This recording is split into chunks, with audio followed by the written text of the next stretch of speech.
कि 62 में इतनी शर्मनाक लड़ाई हारने के बाद उसने 2 साल तक कुछ नहीं किया, और लेकिन 1965 में पाकिस्तान से हमारी लड़ाई हुई अप्रैल से सितंबर के बीच में, और वो लड़ाई भारत जीता, हारा नहीं था, जीता। वो पाकिस्तान घुटनों पे आया, लेकिन सितंबर में जब वो लड़ाई खत्म हुई तो लाल बहादुर शास्त्री ने क्या निर्णय किया, और 2 महीने के अंदर किया, और वो निर्णय किया जिसका लाभ आज भी पूरे देश को मिलता है और आगे आने वाले हमें लंबे समय तक मिलेगा।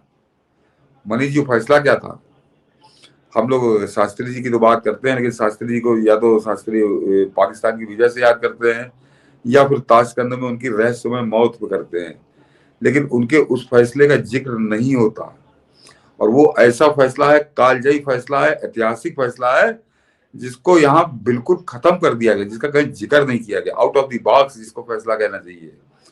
और वो फैसला था मनीष जी की सितंबर में वो लड़ाई जीते, लेकिन उस लड़ाई को जीतने के बाद उनको एक बहुत बड़ी कमी महसूस हुई, और उस कमी को उन्होंने तत्काल 2 महीने के अंदर खत्म किया था।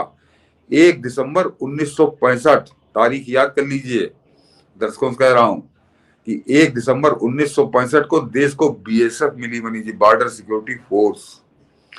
तो उस जीत के बाद शास्त्री जी ने अनुभव किया कि हाँ, हमारे पास एक कमी है, कैसे, बल्कि जो हमारी सीमाओं की रक्षा करे आर्मी के अलावा।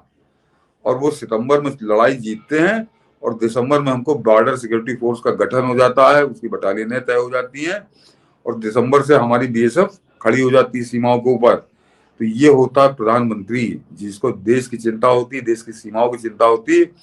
लेकिन मनीष जी, कभी आपने सुना कहीं कि कोई इसका जिक्र कर रहा हो कि बीएसएफ जो है वो लाल बहादुर शास्त्री की देन है इस देश को? तो वो फैसला था लाल बहादुर शास्त्री का, जिसका लाभ आज भी मिल रहा है। और बीएसएफ तो आज की तारीख में सेकंड लाइन ऑफ हमारे फोर्स है, कि आर्मी के बाद दूसरी सुरक्षा एक तंत्र है हमारा, जो हमारी रक्षा करता है दुश्मनों से और देश की सीमाओं पर खड़े होकर करता है।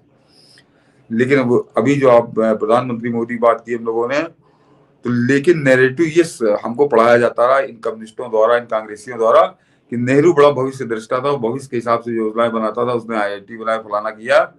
लेकिन कभी वो वही कम्युनिस्ट, वही कांग्रेसी कभी नहीं बताते कि भविष्य दृष्टा तो लाल बहादुर शास्त्री थे, जिन्होंने बीएसएफ का गठन लड़ाई जीतने के बाद किया। इसको कहते हैं कि भविष्य की देखने वाला प्रधानमंत्री।